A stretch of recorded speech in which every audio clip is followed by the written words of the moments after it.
السلام علیکم ناظرین، میں محمد فیضان اور آپ دیکھ رہے ہیں نیو ڈیجیٹل۔ ناظرین، اگست کا مہینہ شروع ہوتے ہی جشن آزادی کی تیاریاں شروع ہو جاتی ہیں اور جشن آزادی کے حوالے سے مختلف تقریب کا بھی انعقاد کیا جاتا ہے اور اس آزادی کے مہینے کو منانے کے لیے مختلف جوش و خروش جو ہے وہ ہمیں نظر آتا ہے۔ لیکن اس آزادی کو حاصل کرنے کے لیے ہم نے جو ہیں وہ ہزاروں قربانیاں دیں اور یہ قربانیوں کا سلسلہ جو ہے وہ صرف آزادی تک نہیں رک سکا، بلکہ آزادی کے سے لے کر اب تک بھی ہزاروں نوجوان ایسے ہیں جنہوں نے اپنی جانوں کے نذرانے اس ملک کی جو دفاع ہے، سلامتی ہے، اس کے لیے اپنی جانوں کے نذرانے پیش کیے ہیں۔ آج ہم ایسے ہی ایک نوجوان کی بات کریں گے جس نے اس ملک کے دفاع کے لیے، اس ملک کی سلامتی کے لیے اپنی جان کا نذرانہ پیش کیا۔ کیپٹن اسفند یار بخاری شہید، ان کی زندگی کیسی تھی، ان کا بچپن کیسا تھا، ان کی قائدانہ صلاحیتیں کیسی تھیں اور ملک سے ان کو کتنی محبت تھی، اس حوالے سے بات کرنے کے لیے میرے ساتھ ان کے والد موجود ہیں، ڈاکٹر سید فیاض بخاری صاحب۔ سر، بہت بہت شکریہ آپ کے وقت کا۔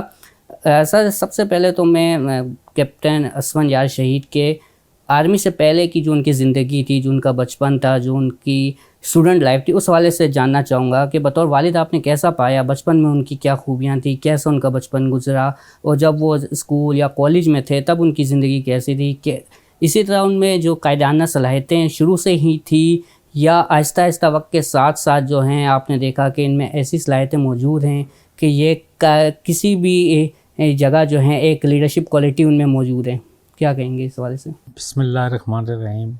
سب سے پہلے تو یہ ہے کہ اس فن کی پیدائش 14 اگست 1988 اتوار کا دن مجھے ابھی بھی یاد ہے۔ اس دن میں خود اسپتال میں ڈیوٹی پہ بھی تھا جب اللہ تعالیٰ نے اس فن کا تحفہ ہمیں دیا۔ تو اس فن شروع سے ہی مشکل بچہ تھا، آسان نہیں تھا، اور وہ کام کرتا تھا جو دوسرے نہیں کرتے تھے۔ جیسے کہ چھوٹی سی بات آپ کو بتاؤں کہ جب وہ کلاس 3-4 میں تھا تو میڈم زرینہ کی کلاس تھی، تو آرٹ ورک میں اس کی انگلی میں بلیڈ لگا تو بچوں نے شور مچا دیا کہ اس فن کا خون نکل آیا ہے۔ جب تک میڈم زرینہ اس فن کے پاس آتی تو اس فن نے اپنے اس خون سے اپنی کاپی پہ لکھا PAK، اور جب میڈم آئیں تو انہوں نے اس کا ہاتھ پکڑا تو اس بچے نے درد آمیز لہجے میں کہا کہ میڈم مجھے پاکستان پورا تو کرنے دیتی۔ تو میں یہ سمجھتا ہوں ذاتی طور پہ کہ جو لیٹر باقی رہ گئے تھے پھر 18 سپتمبر کو اس فن یار نے اپنے خون سے وہ لکھ دیے۔ پھر جب اس فن کلاس 7 میں تھا تو کیونکہ ٹاپر تھا، ہمیشہ ٹاپ کرتا تھا، تو اس وقت یہ MRF میں تھا، تو اس کو میڈم نے کہا کہ عقیلہ نے کہا کہ بیٹا آپ نے یہ کہ ہیرو کا رول کرنا ہے، یہ سکٹ ہے، وہ ایک بہت بڑا فنکشن تھا، تو اس میں ایک سکٹ تھا اس فن کے لیے، اس نے کہا کہ آپ نے یہ ہیرو رول کرنا ہے۔ تو اس نے کہا میڈم میں نے یہ رول نہیں کرنا، میں نے اپنی پسند کا یہ رول کرنا ہے۔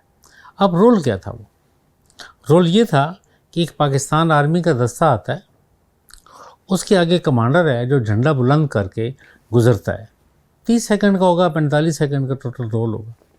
تو اس میں اس فن نے وہ رول کیا۔ تو جب فنکشن ختم ہو گیا تو میڈم عقیلہ سے اس نے کہا، اس فن نے جا کے پوچھا کہ میڈم 2.5 گھنٹے کے فنکشن میں کس نے پاکستان کا جھنڈا بلند کیا ہے؟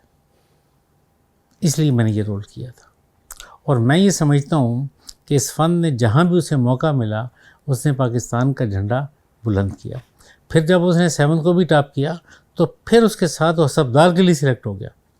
اب ہسپتال میں جب وہ پہنچا تو ہسپتال آپ کو پتہ ہے کہ ہزاروں لوگوں میں سے صرف بچوں میں سے 100 بچے سلیکٹ ہوتے ہیں، تو اس فن نہایت اعلیٰ میرٹ پہ سلیکٹ ہوا تھا، اور وہاں اس فن نے 2 ایسے ریکارڈ بنائے جو شاید کبھی ٹوٹیں بھی نہیں۔ پہلا اس کا ریکارڈ یہ ہے کہ 74 سالہ تاریخ میں اس فن پہلا ہاکی پلیئر ہے جو انڈر 19 پنجاب میں سلیکٹ ہوا تھا۔ دوسرا اس کا ریکارڈ یہ ہے کہ اس کی 9 تحریریں ابدالیان میں چھپیں، جس کا ایڈیٹر بھی تھا، تو یہ بھی اس کا ایک ریکارڈ ہے۔ اور پھر وہ کمانڈر وہاں بنا، پھر اس نے ایک انعامات کی فہرست ہے، اور جو سب سے بڑی بات اس دور میں کیا ہوئی، آپ مجھے بتائیں کہ 17 ایئر کیا ہوتے ہیں؟ 17 ایئر کا ایک بچہ اتنے کارنامے انجام دے، اتنے انعام لے، کہ اٹک کی ڈسٹرکٹ اسمبلی مجبور ہو گئی کہ اس کو وہ فخر اٹک کا خطاب دیں، تو انہوں نے اسفندیار کو فخر اٹک کا خطاب دیا.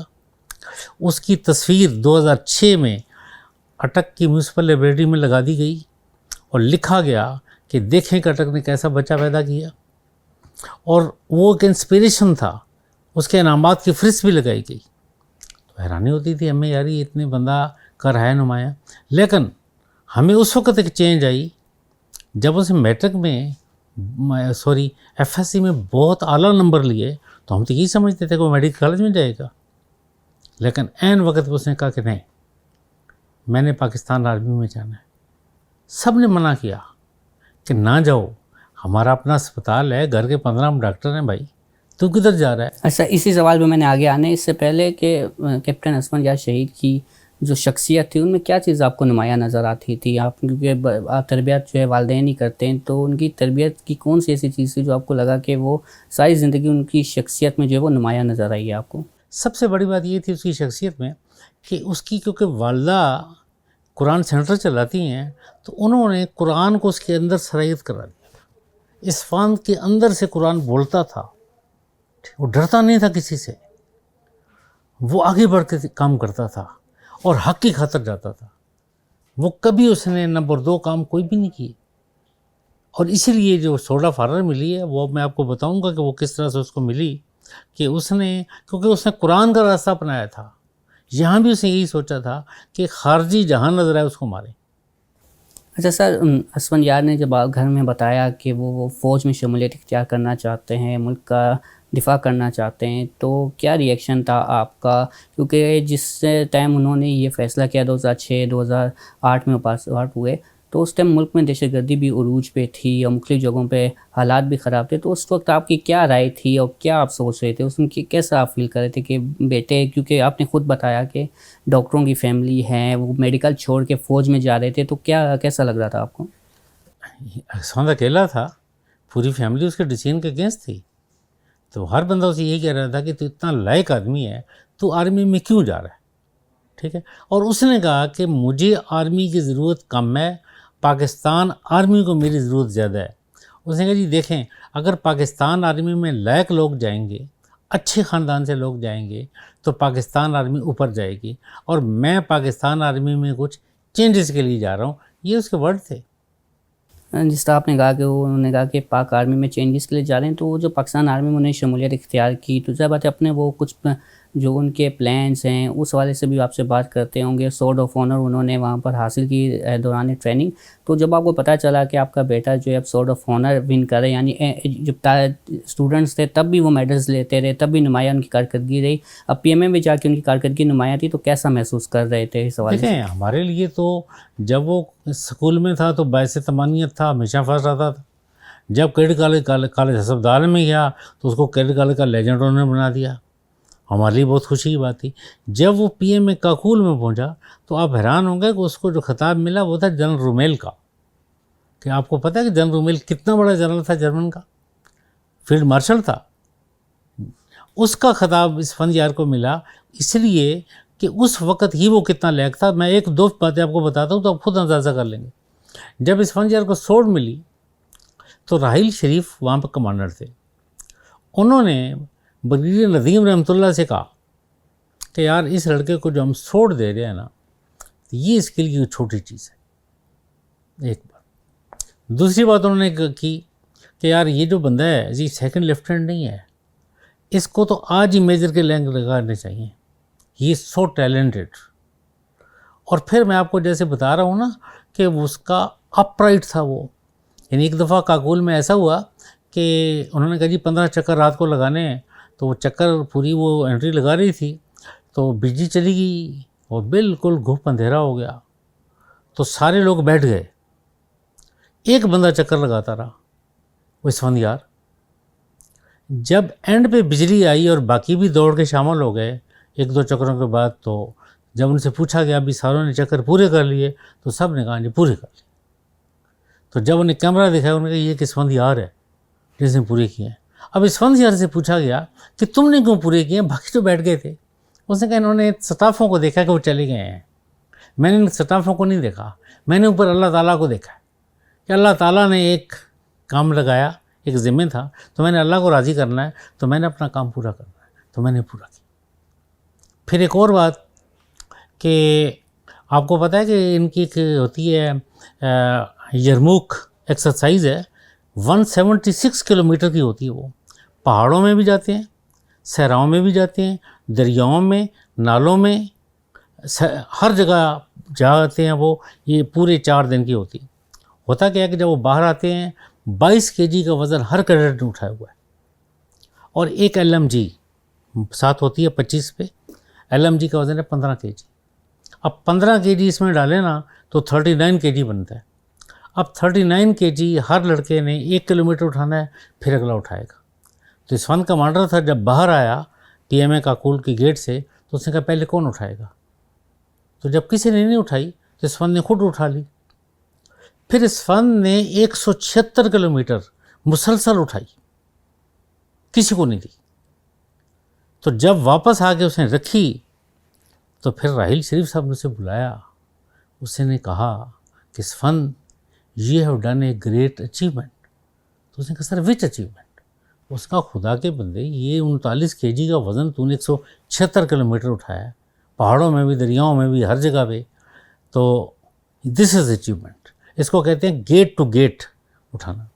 تو اس فن نے کہا سر میں نے اس لیے نہیں اٹھایا کہ دس از اچیومنٹ, میں نے تو صرف اس لیے اٹھایا ہے کہ جو میرے ساتھی ہیں وہ آسانی میں ہو جائے. اچھا, جو لوگ کیپٹن اسفندیار شہید کے ساتھ رہے ہیں انہوں نے ان کو ایک اچھا لیڈر قرار دیا ہے. آپ کے خیال میں ان کے اندر قیادت کی سب سے بڑی خوبی کیا تھی جو ان کو اتنا اچھا لیڈر بنانے میں اہم کردار جس چیز کا ادا تھا؟ سب سے بڑی بات یہ تھی کہ وہ سب سے آگے خود ہوتا تھا. ہاکی کا میچ ہو تو سب سے آگے جائے گا, خطرناک پوزیشن پہ جائے گا. وہ ہر خطرناک پوزیشن پہ سب سے پہلے جاتا تھا. جیسے جب اس کی کھڑا ڈیوٹی لگی, گیا 2 سال کے لیے وزیرستان میں, تو 5 چوکیاں تھیں, سب سے خطرناک آگے والی تھی, باقی سائڈ والی تھیں.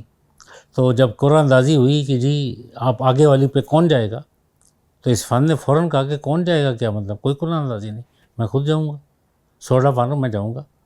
تو اس فن مارا. 3 مہینے کے بعد جب کرنل سجاد نے کہا کہ دوبارہ قرآن اندازی, اس نے کہا قرآن اندازی کون سی, میں ہوں نا ادھر. 2.25 سال وہ وہاں پہ رہا. یہ ہوتی ہے فرنٹ سے لیڈ کرنا. وہ خطرناک جو بھی کام ہوتے تھے نا وہ خود اکیلا جاتا تھا. اب اس کا ایک چھوٹا سا میں آپ کو واقعہ سناتا ہوں جو راحیل شریف صاحب نے بھی سنایا اور عثمان نے مجھے سنایا. واقعہ کیا تھا کہ اس فن کی پوسٹ پہ حملے ہوتے تھے کیونکہ سب سے آگے تھی. 81 حملے ہوئے. 81 کیسے اس فن نے ڈیفینڈ کیے. تو ایک رات کوئی 12-1 بجے کا ٹائم تھا. اس فن لیپ ٹاپ پہ کام کرتا, سوتا نہیں تھا رات کو.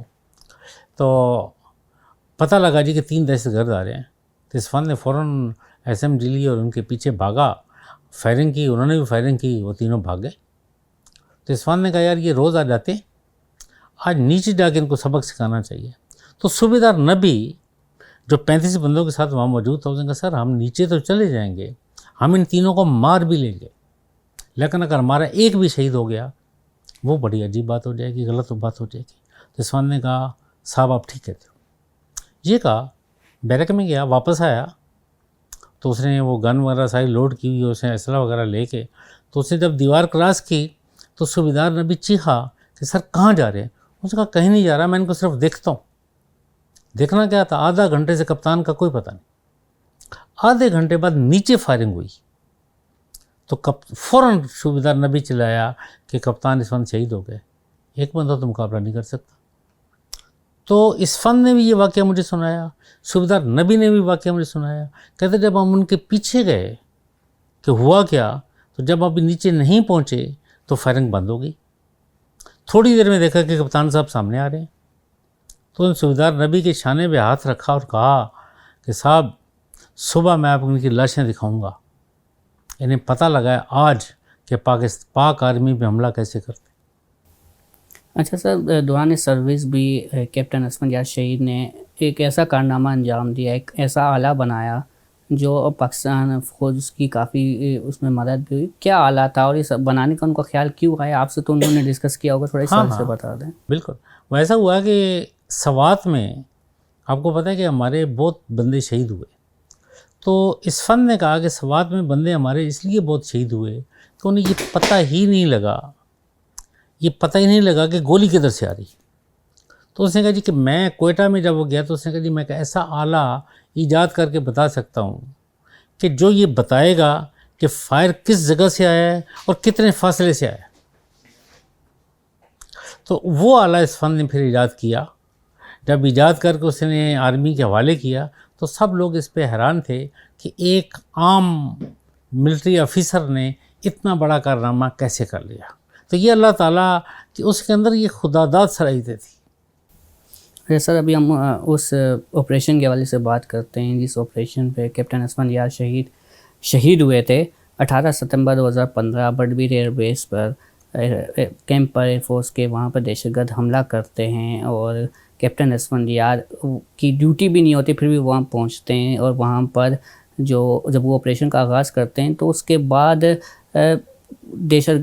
جو پاکستان آرمی کا جانی نقصان نہیں ہوتا بلکہ دہشت گردوں کو وہاں سے تقریباً ختم کر دیا جاتا ہے اور ایک دہشت گرد سے بچتا ہے. تو جب آپ کو ان کی شہادت کی خبر ملی تو کیسا آپ نے محسوس کیا کہ آپ کا بیٹا جرأت مندی سے لڑتے ہوئے وطن کے دفاع کے لیے انہوں نے اپنی جان قربان کی؟ پہلی بات تو یہ تھی کہ اسفند یار کے متعلق ہر بندہ یہی کہتا تھا کہ یہ تو مستقبل کا جرنیل ہے, کیونکہ وہ تو تھا ہی جرنل. ٹھیک, تو جب اسفند یار کو بریگیڈیئر انہوں نے کہا, عنایت نے جو آج کل لیفٹیننٹ جنرل ہیں, کہ بڈبیر پہ حملہ ہوا ہے اور یہ وہاں پہ آئے آبزرویشن کرنے کے لیے, لڑنے کے لیے نہیں. ٹھیک ہے, تو وہاں آگے اسفند یار نے بتایا کہ سر 28 لوگ شہید ہو گئے, 29 زخمی. اب اس وقت اس نے کہا جی کہ یہ کمانڈ مجھے دیں. تو بریگیڈیئر عنایت صاحب نے کہا کہ آپ کو کیسے دیں, آپ تو اسٹاف آفیسر ہیں, انکوائری ہو جائے گی. تو اس نے کہا سر یہ اے پی ایس سے بھی بڑا حادثہ ہونے والا ہے, یہ بڈبیر میں لکڑی کے مکان ہیں, یہ ایک ایک آئی ڈی پھینکیں گے اور پھر شہادتیں دیکھیں کتنی ہوتی ہیں, یہ کمانڈ مجھے دیں. تو جب اسفند کو کمانڈ دی گئی تو اسفند نے سب سے پہلے جا کے ان کے راستے بند کر دیے. وہ ملٹری ٹیکٹس میڈل ہولڈر تھا, اس کا دماغ اتنا سوچتا تھا جو باقی دہشت گردوں کا باپ بھی نہیں سوچ سکتا. تو اس نے سب سے پہلے یہ سوچا کہ میں پہلے لوگوں کو سیو کروں, ایئر بیس کو سیو کروں, پھر میں ان کو بھی نپٹ لوں گا. تو اس فن نے آرمی اور عنایت سے پوچھے, اکیلا گاڑی لے کے دہشت گردوں میں گھس گیا. اس کی بختر بند گاڑی تھی, اس پہ گولیوں کا اثر نہیں تھا, لیکن اس نے 15 منٹ ان کو انگیج کیا اور اپنی فوج سے کہا کہ راستہ بند کر, میں ان کو 15 منٹ سیدھا کروں گا. 15 منٹ کے بعد اس فن نے ان کی لوکیشن بھی دیکھ لی ساری. واپس آیا تو اسے بریگیڈیئر عنایت کو کہا کہ now these are my ducks, اب دیکھیں کیا ہوتا ہے. پھر اس فن نے چن چن کے مارا انہیں. دیکھیں 4 اس فن کی کل, 9 باقی لوگوں کی کل, 13 کے 13 دہشت گرد مارے گئے. آخری فون اس فن نے کیا 8:09 پہ کہ تمام دہشت گرد مارے جا چکے ہیں, آپریشن ختم ہو گیا. تو اسے بتایا گیا کہ کمانڈوز آ گئے ہیں. تو اس فن نے کہا کمانڈوز کو واپس بھیج دے, آپریشن ختم ہے. تو اس وقت جب سارے مبارکباد دینے آ گئے کہ جی ہم نے تو کمال کر دیا, آپ نے, آپ کی کمانڈ میں تو ہمارا کوئی بندہ شہید ہی نہیں ہوا, سارے ادھر مرے پڑے ہیں, دہشت گرد سارے مارے گئے. تو اس وقت اس فن ایگل آئی تھا. ایگل آئی کا مطلب ہوتا ہے وہ بندہ جو عام بندے سے تیز دیکھتا ہے. اس فن ایگل آئی تھا. تو اس نے ایک درز سے دور سے دیکھا کہ اندر کا موومنٹ ہے. وہ تھا کمرہ نمبر 4 لطیف بیرک کا. تو اس نے کہا اس میں جس کے اوپر ایک آلہ لگا ہوا ہے آگ بجھانے والا, اس میں ایک بندہ ہے. تو ساتھ کے حوالدار نے کہا کہا تھا, اس نے کہا سر میں اس پہ جاتا ہوں. تو اس نے کہا نہیں آپ نہیں صاحب, آپ کے چھوٹے چھوٹے بچے ہوں گے, میں اس پہ خود جاؤں گا. دیکھیں پاکستان آرمی کے آفیسرز کی آپ بہادری کو دیکھیں. کہتا نا اس کو تو جا, وہ کہہ بھی رہے تو جا, اس کا نہیں میں خود جاؤں گا. جب اس فن خود کیا ساتھ ایک نائک کو لے کے, 13 پنجاب کا وہ نائک ہے, اس نائک نے بتایا جی کہ مجھے اتنا کہا کہ اندر کچھ بھی نہیں ہے, میں ہی جاؤں گا, تو باہر رہے, تو دروازہ تو کھولنا ہے صرف. کہتے جب میں نے ٹانگ ماری دروازہ کھلا, دہشت گرد سامنے کھڑا ہوا تھا. اس کے ایک فائر سے اس فن کی ٹانگ ہلکی سی زخمی ہوئی. تو پھر اس فن نے سوچا کہ اب ٹھیک ہے بھائی. تو اس فن نے پھر اس کو برسٹ مارا. جب 30 کی 30 گولیاں اس کو سینے میں لگیں, وہ پیچھے گرا, اس کی گن اوپر آئی, اس میں سے ایک فائر نکلا جو اس فن کو اندر left side of the chest پہ لگا, جو اس کو شہادت کے درجے پر لے گئی. اچھا سر, ایسی کون سی چیز ہیں جو آپ کو حوصلہ دیتی ہیں کہ ایک طرف ظاہر بات ہے آپ کا بیٹا ہے, اس نے وطن کی خاطر اپنی جان کا نذرانہ تو پیش کیا، لیکن اس سے آپ جدا بھی ہو گئے. ان کی شہادت پہ فخر بھی ہے لیکن بیٹے کی جدائی بھی ہے. تو کون سی چیز آپ کو حوصلہ دیتی ہے؟ وہ چیز یہ ہے کہ میں آپ کو بتاؤں کہ میں ڈاکٹر ہوں اور میں بیسیکلی پیتھولوجسٹ ہوں. لیبارٹری خون سے کھیلتا ہوں روز. تو انسانی خون جو ہے نا، اگر آپ کو بھی شیو میں کہیں کٹ آ جائے تو 5-4 منٹ بعد خون بند ہو جاتا ہے. کہیں بھی آپ کا کٹ آ جائے، بلیڈنگ ٹائم جو آپ کا ہے وہ 4-9 منٹ تک ہے، اور دوسرا جو کلاٹنگ ٹائم ہے وہ 15 منٹ تک ہے، اس سے اوپر نہیں ہے. تو جب بھی کوئی بندہ دنیا سے جاتا ہے تو آپ دیکھتے ہیں کہ اس کے چہرے پہ پلاہٹ آ جاتی ہے، خون ختم ہو جاتا ہے، خون سارا نیچے بیٹھ جاتا ہے. یہ ایک نیچرل ہے، اللہ تعالیٰ کا قانون ہے، یہی ہوتا ہے. آپ دیکھتے ہوں کہ مردے نہیں چاہتے. جب اس فن کو 34 گھنٹے کے بعد گھر لایا گیا تو اس فن کا چہرہ بالکل فریش تھا، سرخی مالی. پہلی بات. دوسری بات جو میرے لیے حیران کن تھی اور جس کو میں حیران ہوں کہ میرا جو چھوٹا بیٹا ہے وہ ڈاکٹر بن رہا تھا اس وقت، ڈاکٹر حسان. اس نے مجھے کہا کہ ابو بھائی از بلیڈنگ. اب اس فن بلیڈ کر رہا ہے یہاں سے، چیک سے. اب ایک بندہ نیچے پڑا ہے، دل بند ہے، دنیا میں وہ نہیں ہے، لیکن اس کا بلیڈ یہاں سے کیسے کر رہا ہے؟ کیا کون سی موٹر تھی جو بلڈ کو اوپر لا رہی تھی؟ اس کا بلڈ رکا ہی نہیں. اب یہ میں نے نہیں دیکھا، یہ پورے اٹک نے دیکھا کہ ایک شہید ہے جس کا 34 گھنٹے بعد بھی بلڈ نہیں رکا. ٹھیک. اس کے بعد جب جنازے کے بعد لے گئے اس جگہ پہ دفن کرنے کے لیے، تو اس وقت میں نے بریگیڈیئر کامران سے کہا I want to see my son again. تو اس وقت جب دیکھا تو پھر وہی سے بلڈ آ رہا ہے. اس وقت انہوں نے سویپ کیا ٹیشو پیپر سے اور کہا اس فن یہیں تک ہم آپ کے ساتھ تھے. اب یہ جو چیز ہے نا، یہ میرے لیے تو ایک بہت بڑا انسپریشن ہے، میرے لیے بہت بڑا مجھے حوصلہ دیتی ہے کہ اس فن اللہ کے فضل و کرم سے ایک حقیقی شہید ہے. اچھا سر، جب ہم یوم آزادی منا رہے ہیں 69واں، تو اس فن کے حوالے سے بتائیں کہ جب وہ بچپن میں تھے یا کالجز میں تھے تو وہ کس طرح 14 اگست کو سیلیبریٹ کرتے تھے؟ کتنا 14 اگست پہ اکثر ایک بات کرتا تھا، وہ کہتا تھا کہ یار لوگ سارے اپنی سالگرہ مناتے ہیں، میں کبھی اپنی سالگرہ نہیں مناتا، اس لیے کہ پورا پاکستان میری سالگرہ منا رہا ہوتا ہے.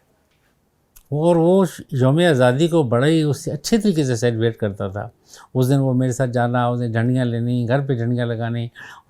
اور یہ تو اسے نہیں پتہ تھا کہ کل وہ اس ملک کی خاطر شہید ہو جائے گا. اور یوم آزادی کی بات آپ کو بتاؤں کہ یہ جو ہمارا ملک ہے، بدقسمتی ہماری بہت زیادہ یہ ہے کہ بہت سارے لاکھوں لوگوں کا خون گیا پاکیزہ. تو اس پاکیزہ خون سے ایک ملک نکلا جو دنیا کے نقشے پہ آیا، جس کا نام تھا پاکستان.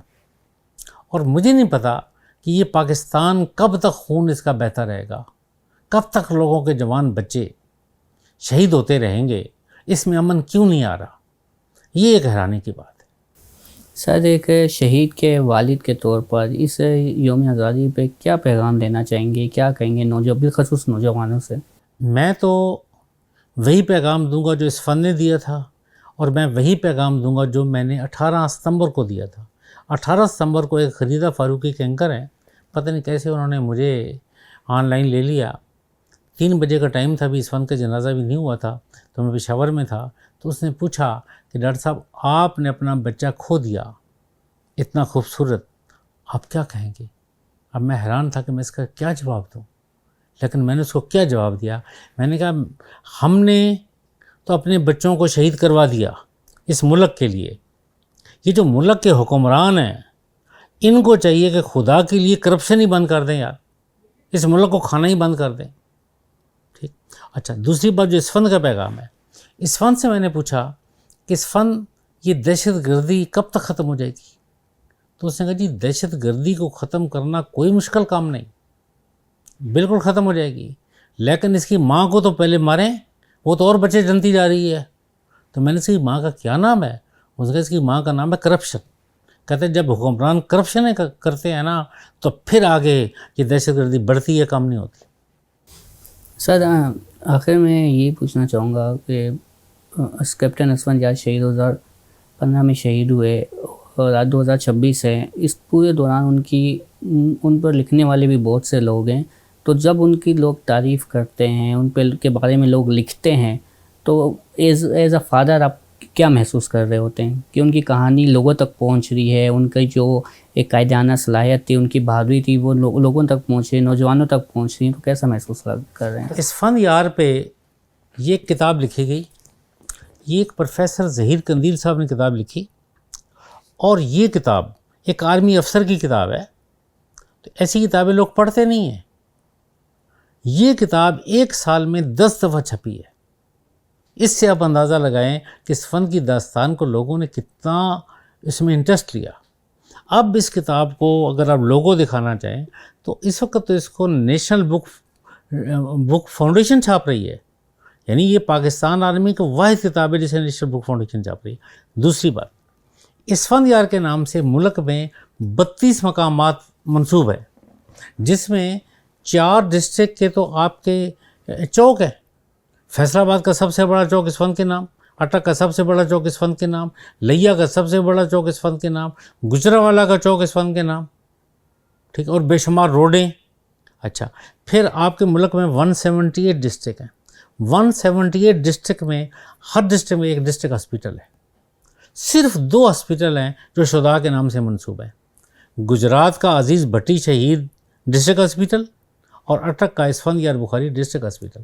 اسفند یار کے نام سے پھر اسفند فارسی کا لفظ ہے، پشتون نام ہے، اٹک میں یہ نام نہیں تھا. اب اسفند یا گزشتہ جب ریکارڈ دیکھا گیا 52 بچوں کے نام ہیں جو اس وقت سکولوں میں داخل ہے اسفند کے نام سے. اس سے بڑی چیز کیا ہو سکتی ہے کسی بھی فیملی کے لیے باعث عزت کہ اس کے بچے کو ایک آئیکن کے طور پہ پیش کیا جائے. ابھی آپ نے دیکھا نہیں کہ جیو نے اتنا بڑا اس پہ سیریل لگا دی کر لی، تو آخر کچھ بات تھی تو اس فن کو انہوں نے کیا نا. اللہ تعالیٰ وَتَعِزُّ مَن تَشَاءُ، جسے اللہ تعالیٰ عزت دینا چاہتا ہے نا تو اللہ اسے دیتا ہے. بہت بہت شکریہ ڈاکٹر صاحب. ناظرین، آزادی صرف ایک لفظ نہیں، آزادی وہ نعمت ہے جس کے لیے لاکھوں لوگوں کو اپنی جانوں کے نذرانے پیش کرنے پڑتے ہیں، اور پاکستان بھی وہی نعمت ہے جس کے لیے آزادی کے لیے ہزاروں بلکہ لاکھوں جو جانوں کا نذرانہ پیش کرنا پڑا، اور اس کے بعد اب تک بھی اس ملک کی سلامتی کے لیے کیپٹن اسفند یار بخاری شہید جیسے نوجوان اپنی جانوں کا نذرانہ پیش کر رہے ہیں. جب تک کیپٹن اسفند یار بخاری شہید جیسے نوجوان اس ملک میں موجود ہے، تب تک اس ملک کا نہ ہی کوئی دہشت گرد کچھ بگاڑ سکیں گے، اور تب تک یہ ملک قائم اور دائم رہے گا. مجھے دیجیے اجازت. اللہ حافظ.